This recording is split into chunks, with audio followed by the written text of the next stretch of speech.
Lo que a mí me impresiona de Husserl, que habla de las esencias, pero sin afirmar su existencia. ¿Se puede hacer eso? O sea, ¿eso es así o no? Y no es así, porque la inteligencia capta como primera cosa que aquello a lo cual se refiere la inteligencia misma, lo que está captando, existe. Es el fundamento de todo lo demás. Ya en Platón era así. O sea, las ideas existen por excelencia. Y en Aristóteles también es así.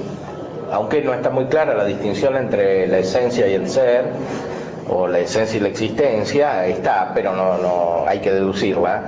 Sin embargo, lo primero que dice Aristóteles es que la metafísica es la ciencia del ser, o de la esencia, que es lo que es. Y por eso en la metafísica se buscan las causas de lo que es, las causas del ser.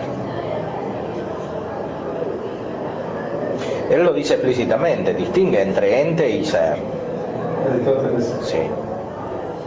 Y él en la metafísica dice que busca las causas del ser, tu einai. Y todos los demás suponen lo mismo. Es lo primero que suponen. Se dice, ¿cómo conocemos el ser? Eso en Husserl es una herencia de Descartes y de toda la filosofía moderna. Que es esencialista en el sentido de que se encierra en el objeto de la inteligencia como si fuera algo que tiene un significado pero que no es. Y por eso los modernos reelaboran el argumento de San Anselmo en un sentido racionalista, como Descartes y como después Hegel. Pasan de la esencia al ser. El problema es que después es difícil pasar de la esencia al ser. O se dice que la esencia es ya el ser, como hace Hegel, o se puede caer en un escepticismo como a partir de Descartes hace Kant, que en realidad en Kant no sabemos ni debe interesar si las cosas son. Él supone que las cosas son. No se pregunta eso, pero implícitamente en su pensamiento está ese planteo. De hecho, mismo lo dice, las cosas de lo que sea eso, lo puedo pensar pero no lo puedo conocer. Sí, o sea, la cosa en sí. El noúmeno o el Claro. lo puedo hacer pero no lo puedo conocer. Sí, de cualquier modo él supone que las leyes del pensamiento, que son las que estudia la razón misma, autoanalizándose, son, de alguna manera son. ¿Y Husserl qué hace con esto? ¿Lo vuelve a intentar traer más acá? Hace de la filosofía una ciencia ideal, como si fuera el estudio de las ideas platónicas pero separadas del ser. En ese sentido es distinto de Platón, que para Platón las ideas son lo que la filosofía estudia, pero son lo que por excelencia es.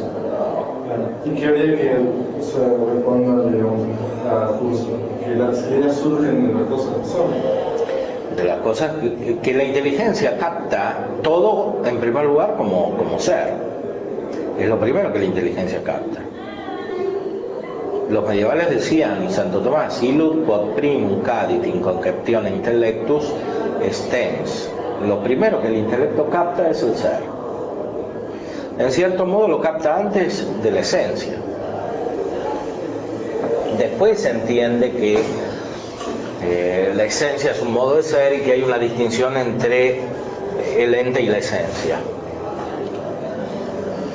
Esa distinción la capta especialmente cuando piensa el ente en el sentido pleno, en el sentido absoluto, piensa a Dios como ente, y entonces la esencia de las cosas finitas aparece como distinta. En primer lugar, la distinción entre la esencia y el ente corresponde a la distinción entre las cosas y Dios.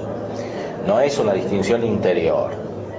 Después se analiza y se ve que esa distinción exterior tiene como correlato una distinción interior entre ser y esencia.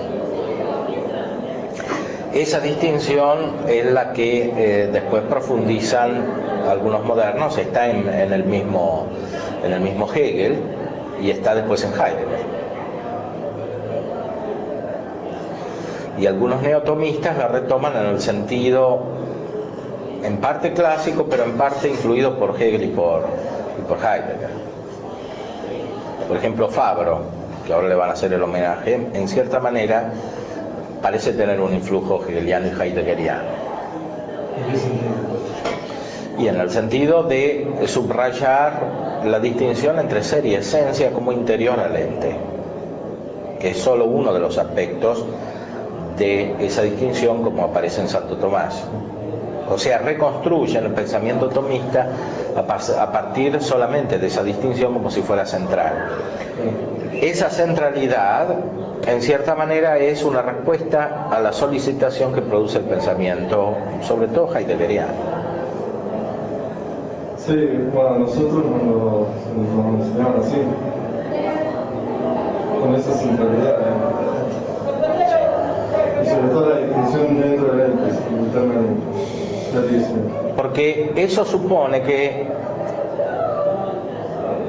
lo que nosotros estamos diciendo acerca de que el ente es lo primero que cae en la concepción del intelecto fuese como un pensamiento absoluto, como que la inteligencia humana tuviese la capacidad de captar directamente el ser sin la esencia, y eso no es así. Lo que el pensamiento metafísico capta es el ser que es de un modo, es decir, el ser realizado como esencia, y eso es el ente. Solo después se analiza el ente y se capta esa distinción. En cambio, poniéndolo como principio absoluto de toda la filosofía, tiene el riesgo de hacer concebir al ser como una especie de idea absoluta que el entendimiento capta. Y más todavía puede hacer pensar que uno capta a Dios como ser absoluto, o incluso como ser sin esencia, como dice a veces Gilson. En ninguna parte Santo Tomás dice que Dios es ser sin esencia, o Dionisio, que es la fuente de todo este pensamiento más determinadamente, tampoco dice que Dios es ser sin esencia, ¿no? Que es el mismo ser, sí, pero también dicen que es el mismo ente, o que es el ente por sí, o que es el ser por sí. Lo que pasa es que estaría asociado al adjudicarle la esencia, parecería como que se le está poniendo la finitud. Claro, porque... al ente como lo conocemos nosotros, al ente finito. Entonces, meterle la esencia de Dios parecería claro. Un modo, y el ponerle un modo le pongo una limitación y una división, parecería tal, ¿no? Claro. El problema es que la esencia no es solamente limitación, no se puede identificar la esencia con la limitación. Más aún, en el significado etimológico, esencia viene de ser, porque es esentia. O sea, esentia es lo que es. Y así la entiende, por ejemplo, San Agustín. En San Agustín está la afirmación de que Dios es el mismo ser subsistente. En el De Trinitate al final está: Dios es el ipsum esse, o el esse subsistens. San Tomás dice ipsum esse subsistens. La distinción está en el hecho de que Dios es todo el ser subsistente, y las cosas son limitadas, pero no son limitadas simplemente porque tienen una esencia distinta del ser. Eso se descubre después. Son limitadas porque no son Dios, porque son creadas. Esentia es un modo de ser limitado en las criaturas. Y el ser de las criaturas también es limitado. Más aún, es la misma esencia o entidad. Después, analizando metafísicamente, se descubren dos factores distintos, porque la inteligencia entiende que el ente tiene que ser compuesto.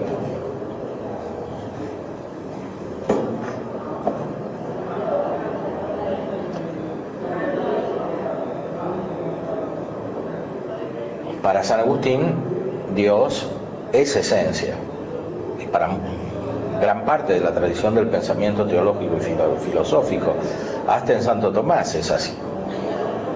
Si nos habla de la actividad, no sé si es la palabra, la actividad, la esencia como la actividad, ¿no? Como lo que es ilimitado. Vuelvo a la idea, creo que es el denominador para el tema de la esencia, porque el tema es que no es solo si el ser de la criatura es limitado. Sí. No es que el ser está limitado por la esencia. No, porque ahí Si no uno claro, casi platónico, exactamente, o idealista, porque uno podría pensar que hay una especie de dialéctica y que las cosas se constituyen por la síntesis o por la unidad entre eso, que es lo que dice Hegel, ¿no? Eso sí es lo que dice Hegel. Pero estos tomistas, cómo presentan el tema, incluso Fabro, pueden hacer correr el peligro de entender la composición entre el ser y la esencia de esta manera. Cuando se habla de fluididad es un castellanismo. Fluididad es una palabra muy general, quiere decir lo que la cosa es, basta. Pero limitada. Se lo trata como la esencia de lo limitado, está usando más para ese lado. Sí, porque es la respuesta a la pregunta ¿qué es eso? Hace referencia más bien al pensamiento humano, a la inteligencia humana, o sea, a la esencia, cómo se aparece el entendimiento humano, y en ese sentido es limitada. Pero la esencia no se aparece solo en el entendimiento humano, se aparece en el entendimiento divino, es reflejo del entendimiento divino. Por eso en el De Veritate Santo Tomás dice que la verdad está constituida entre dos intelectos, que es el intelecto humano y el intelecto divino. Y se dice, la cosa está constituida entre dos intelectos y se dice verdadera por relación a ambos. La terminología metafísica, cuididad, esencia, naturaleza, ente, cosa, res, es muy variable. Hay que tomarla según el contexto. Porque la terminología metafísica es esencialmente simbólica, dado que nosotros no tenemos conceptos directamente metafísicos. Los conceptos que tenemos son físicos, o sea, corresponden a las cosas sensibles. Y a partir de ellas encontramos los aspectos inmateriales, que son los aspectos metafísicos. Por eso, si entendemos las realidades metafísicas con conceptos físicos, las limitamos. Y en ese sentido, la metafísica tiende a hacerse negativa, que es lo que hacen estos autores. Fundamentalmente la metafísica es un ejercicio de filosofía negativa, porque ellos entienden los conceptos más bien al nivel de lo que la inteligencia humana capta. En cambio, la metafísica, cuando se la considera como ciencia contemplativa, está por sí misma más allá de los conceptos. Por eso subrayábamos el aspecto místico de la metafísica, que ya está en Platón y en Aristóteles, y que después está en Dionisio, y que no todos captan.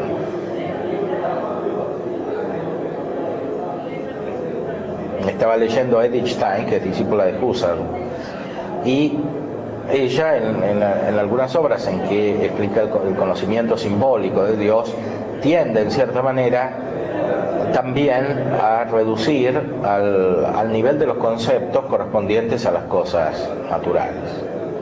Después lo retoma eso por la vía sobrenatural, etcétera.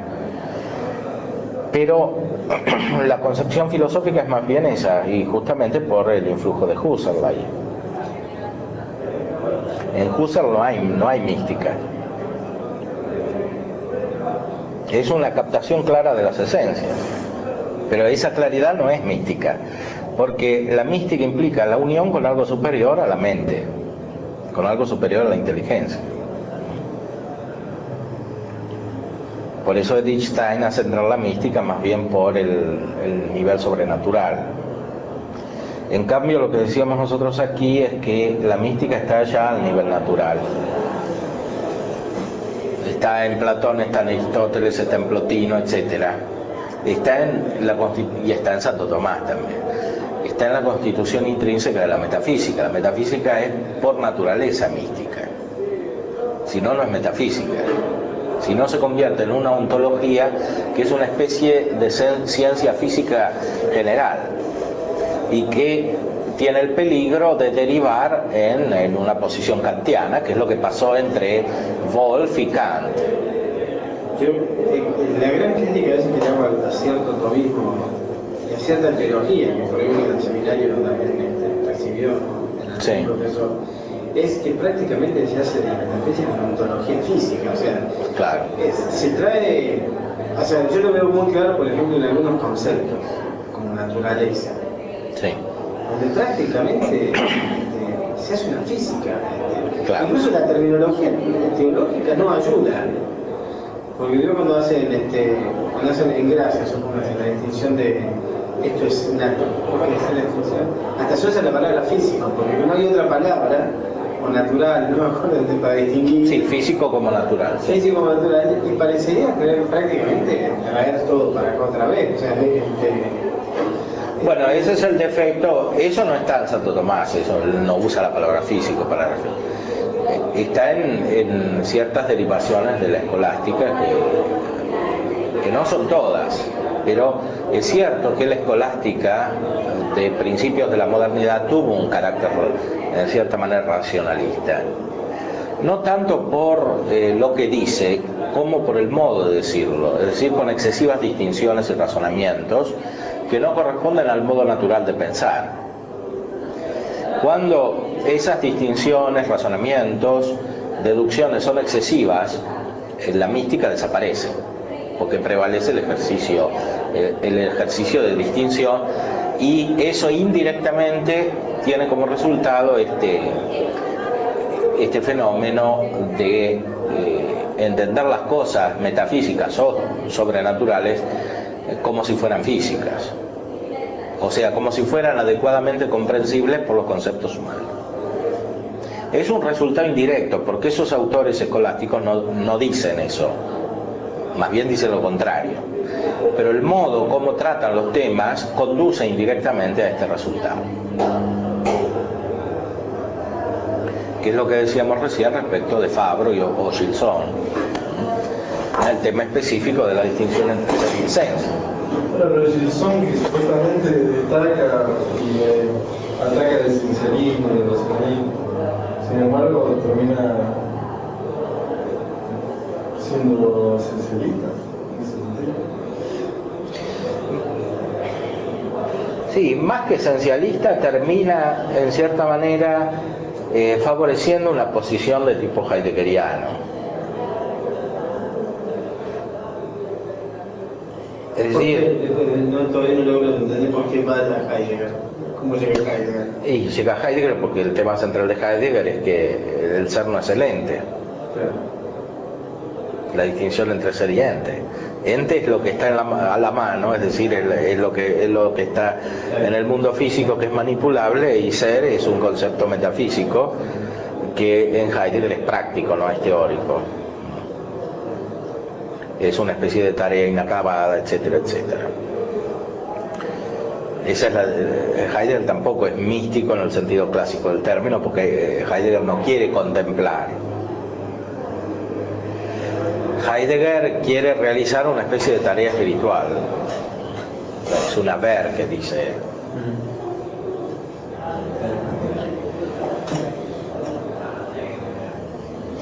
Que es una especie de reinterpretación del mundo. Al revés, en vez de captarlo desde lo que antes era metafísico, que es la realidad suprasensible, es captar la realidad suprasensible desde la realidad temporal o física, o desde el discurrir de lo físico. No es ver lo físico como si estuviera compuesto por esencias fijas, sino ver su movimiento y reflejar ese movimiento en el espíritu del hombre, que es el pastor del ser. ¿Qué es el pastor del ser? Quiere decir que todas las cosas son en el espíritu humano, o aparecen en el espíritu humano. es una fenomenología del espíritu, usando la expresión hegeliana. Las cosas aparecen en el espíritu. En el fondo es el espíritu mismo que aparece a través de las cosas, o que hace aparecer las cosas en él. El hombre es el pastor del ser, el que cuida al ser, digamos. O sea, deja que el ser se mueva dentro de él y aparezca con distintas formas, que no son fijas. Esas formas fijas corresponden a los entes que son el objeto de la actividad práctica inmediata, que es inferior, que es la actividad de la ciencia. Y la ciencia no piensa porque trata con objetos manipulables que sirven para las necesidades inmediatas, las necesidades de la sensibilidad, se podría decir.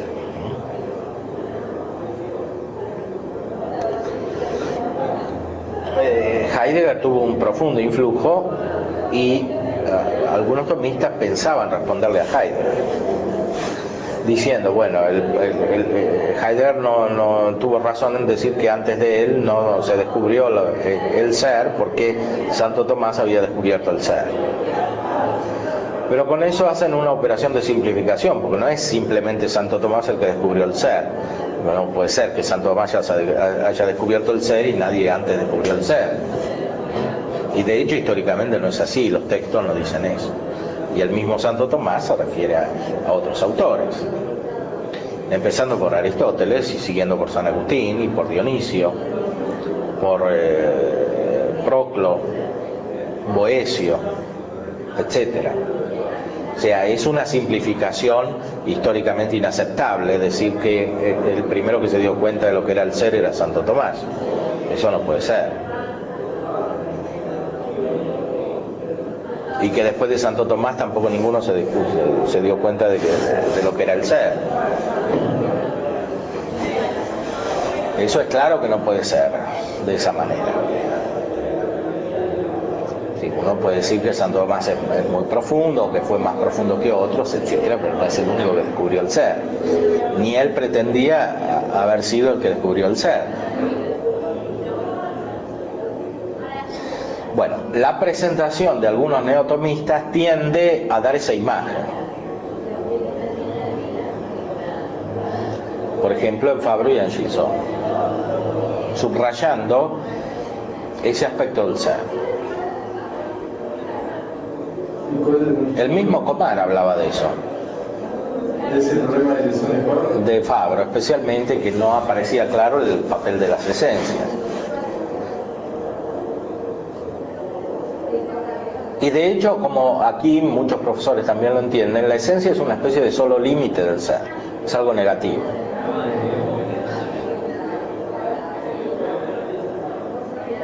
Pero eso no puede ser, no es, además que no es el sentido de los textos mismos, porque los textos dicen el ser hace ser la esencia es. Si la esencia es, no es algo negativo. La misma materia prima ya no es pura negación. Es cierto que es limitación del ser, pero es potencia respecto al ser. La esencia se relaciona con el ser como la potencia con el acto, pero no quiere decir que sea pura potencia, o sea, no es idéntica a la materia prima como límite del ser.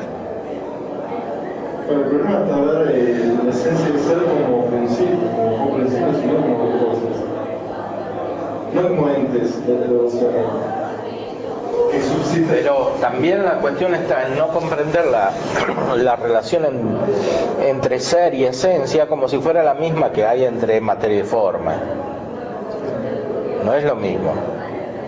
Además hay que tener una adecuada perspectiva histórica. Para Aristóteles, que es la fuente de Santo Tomás principal en esto, lo que es la forma, y esto viene de Platón. Lo que es en el sentido principal del término es la forma, y por eso la forma da el ser.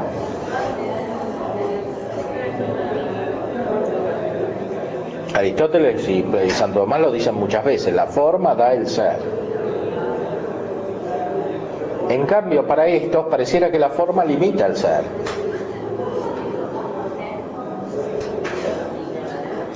O sea que la cosa es inferior por tener forma.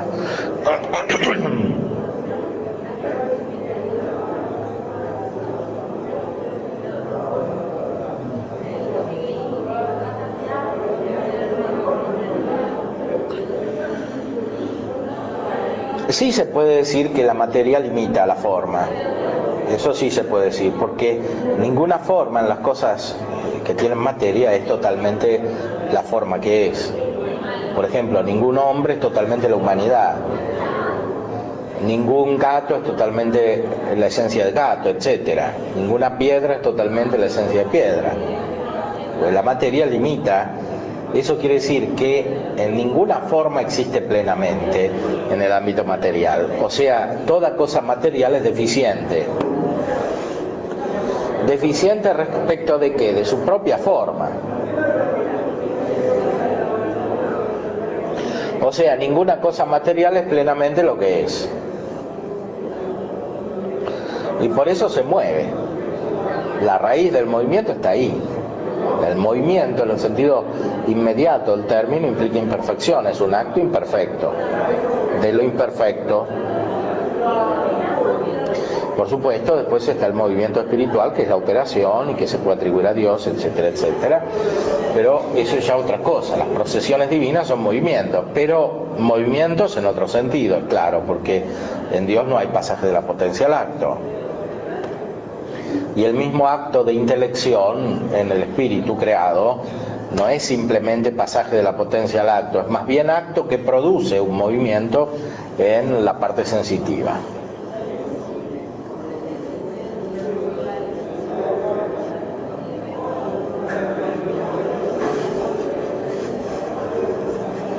No sé si captan. Yéndonos un poco el punto clave, el punto problemático podría ser la distinción entre ser y esencia. Tenemos que apartar de la visión de comparación de potencia. Tenemos que apartar de llamarlo como principio. Es decir, de la relación entre forma y materia, más que de acto y potencia. Porque ser y esencia sí se relacionan como la potencia con el acto. ¿Cómo? Es una analogía, no es la misma relación, es una analogía.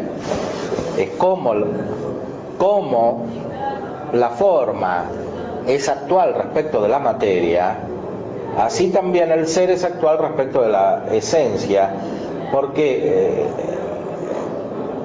el ser es el reflejo de Dios, que es acto puro.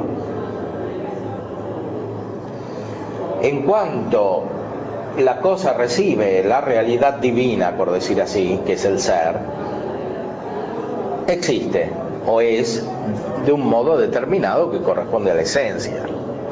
Pero la esencia es la que es.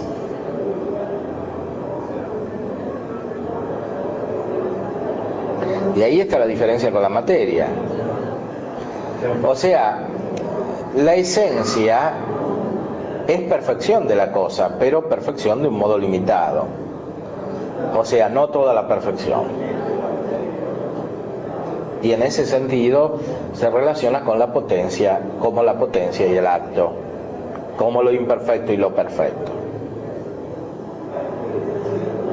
Pero en sí misma es perfección, la esencia. Perfección que le viene del hecho de que es.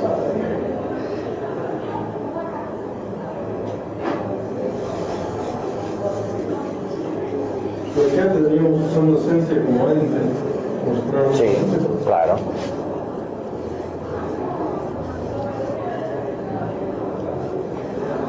Esencia, como dice Aristóteles en la Metafísica, en el libro cuarto de la Metafísica, es un ente particular, podríamos decir.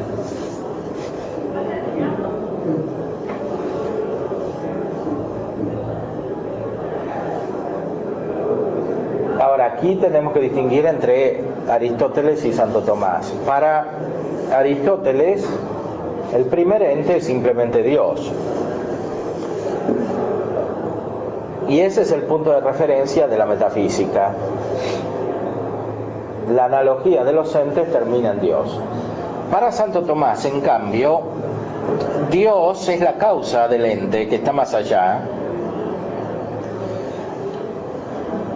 y es más que ente, se puede decir, Dios es el bien, es la causa del ente, más claramente que en Aristóteles, y el ente que corresponde a las esencias, que son de un modo particular o determinado, tiene como referencia el ente común, o el ente en cuanto ente.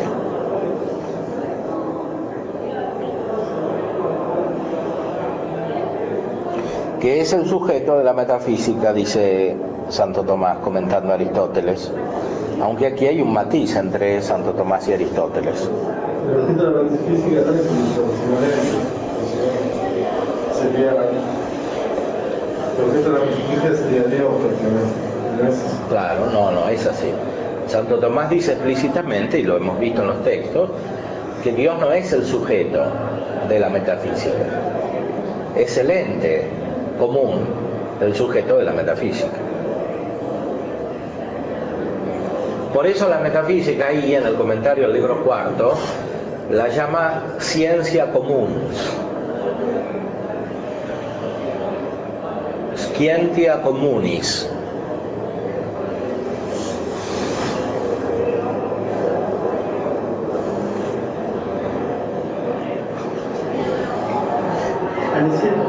El ente común está diciendo Dios en cuanto. No. Está diciendo el aspecto más universal, más profundo, más real de todas las cosas. Aspecto que es metafísico, o sea que es superior a la realidad realizada, limitada por la materia. Todas las cosas tienen un aspecto superior a lo físico, incluso las piedras, todo lo que es físico, tiene algo que es metafísico. Y eso es lo que estudia esta ciencia.